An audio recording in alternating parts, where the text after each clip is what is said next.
Are you struggling with Part 3 answers and trying to develop a solid answer to one of the more complex questions? If so, today's video is for you. We're going to discuss some techniques to do that and look at some real-life examples. My name is Kevin. I am a former IELTS examiner and current IELTS teacher, and I'm here to help you with Part 3. First, let's go over what Part 3 is again. Now remember, in Part 3, the examiner is going to ask you questions that are related to, but not exactly the same as the Part 2 question that you answered. The Part 3 questions come in 3 levels of difficulty, and the ones you get will depend on how you have done in Part 1 or Part 2. The important thing about Part 3 is it is not really based on your personal experience. We are talking about more general attitudes, general experiences, general things in the world that require you to really do some more abstract thinking. And that's what makes it difficult. Another thing that makes it difficult is the examiner is allowed to change questions and ask their own questions based on what you say. This is why you must be very careful in using practice questions that you find online for Part 3, because it's really impossible to tell whether those are official questions or whether those are questions that the test taker got from the examiner that day that just depended on what their answer was and will never be repeated again. Now, as I said before, the Part 3 is a lot different from Part 1 and Part 2. In Part 3, we're looking at your ability of critical thinking, fluency, and coherence. How are you able to use English in an advanced way to make analyses of the world around you and to get those analyses back to me? Part 3 requires structured answers in a way that Part 1 and Part 2 do not. You must develop your ideas fully. I'm looking at the depth of your ideas, your ability to answer from different perspectives, your ability to make comparisons. If you do that in Part 3, you're going to have a good time and you're going to be on your way to a higher score. Now, there are 5 common types of IELTS Part 3 questions that you may hear. First, we have opinion-based questions. Do you think technology has improved education? Second, comparison questions. How is education today different from the past? 3, cause and effect questions. What impact does social media have on young people? 4, prediction questions. Things like, how do you think transportation will change in the future? 5, hypothetical questions. What would happen if everyone worked from home? You can see that some of these question types are really difficult. I think the hypothetical question is the most difficult of all. And quite honestly, some of the Part 3 questions, I think a native speaker would have difficulty answering in a fluent and coherent way. They're just things that a lot of people don't think about. So if you put them into a test room under test pressure, they're going to struggle a little bit. So don't worry. If we practice, you're going to do better. Go into the exam room with a very positive attitude because you can do this. For our method on how to extend, expand, give a good Part 3 answer, we're going to use the idea method, something that we've talked about before. Again, this is one method of many that you can use. I have previously talked about the Triple E method, but I do think the idea method here is a little more suited to Part 3. Now, what is the idea method? Do you remember? The I stands for introducing your idea. Tell me straight up what you think. Give me your answer. The D stands for describe it. Give me more detail. Give me an explanation. The E stands for explain. Give me a justification for your answer. Why do you think what you think? And finally, the A is add an example. Give a real world example. Now, we can't give a personal example speaking personally because the Part 3 is looking generally. So you can't say, for example, I like to work from home. The examiner will stop you and say, remember, we're speaking generally. So how do we get around that?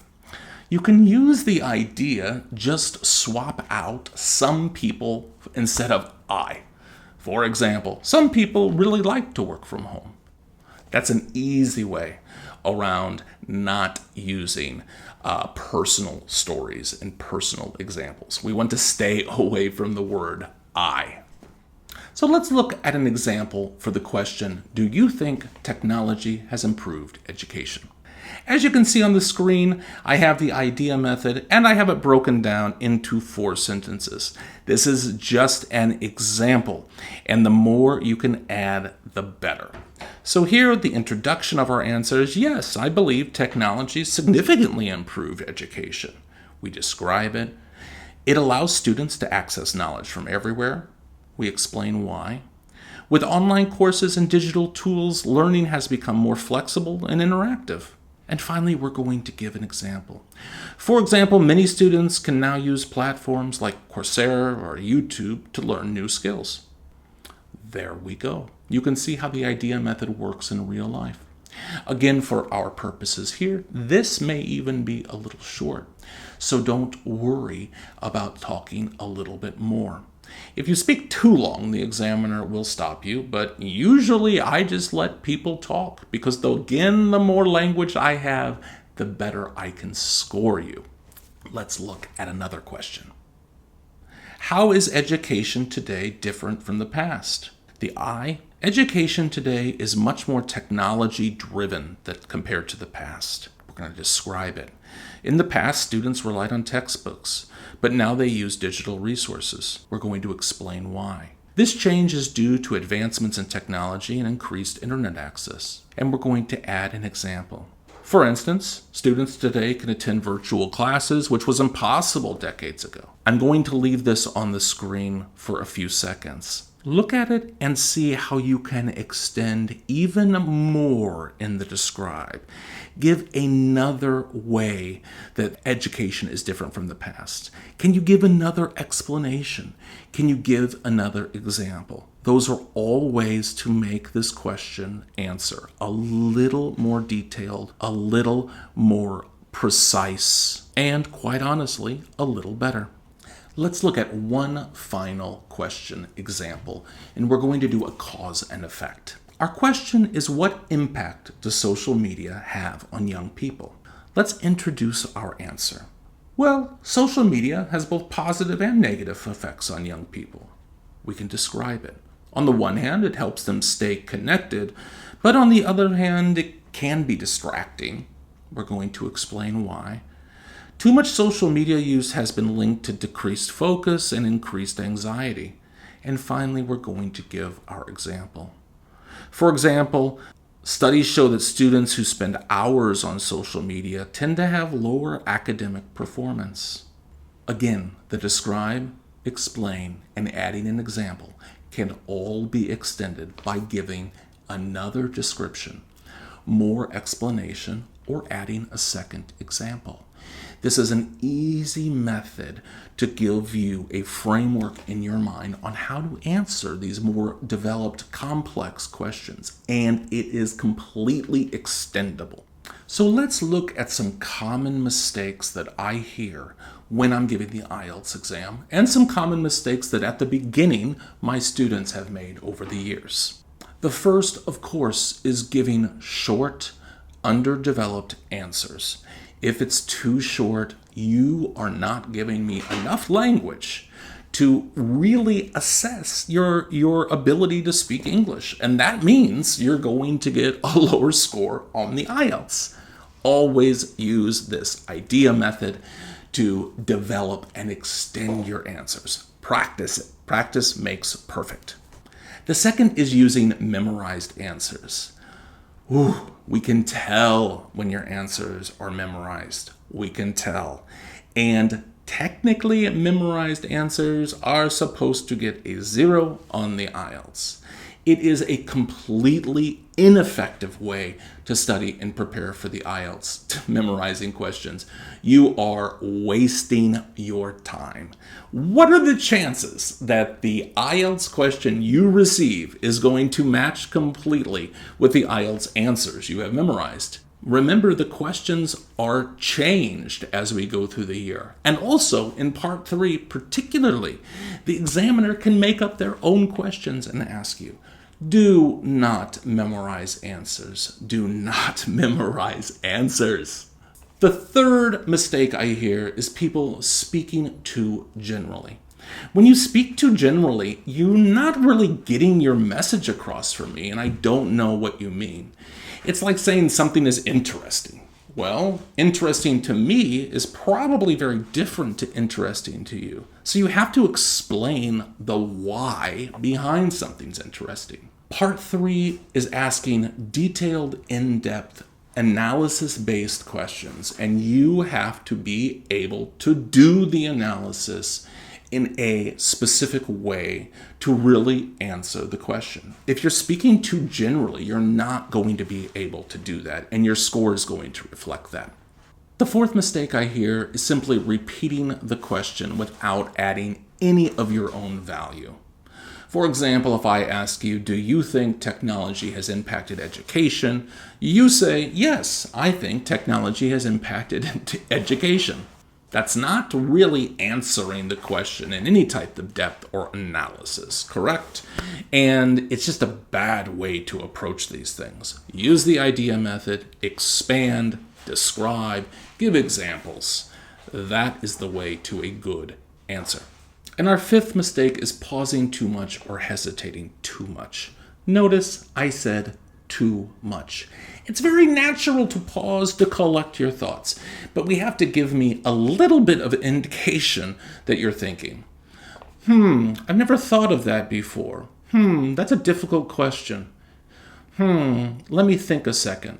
Those are fine. Those are little ways to let me know that you are processing the information and you're getting ready to answer the question. Native speakers do it all the time. I will tell you one thing I hate to hear, and that is an interesting question. So many students say that, and the thing is, most of the time, IELTS questions are not interesting. It sounds completely canned, completely memorized. So if you need time, which is fine, please use a different phrase than that is an interesting question, because they're not interesting. Finally, I'm going to put 3 questions on the screen. I want you to pause and try and answer them using the idea method. You write down what you're saying in the comments below, and I'd be happy to check and offer some feedback. First, we have what are the advantages and disadvantages of online learning? Second, how has globalization changed the job market?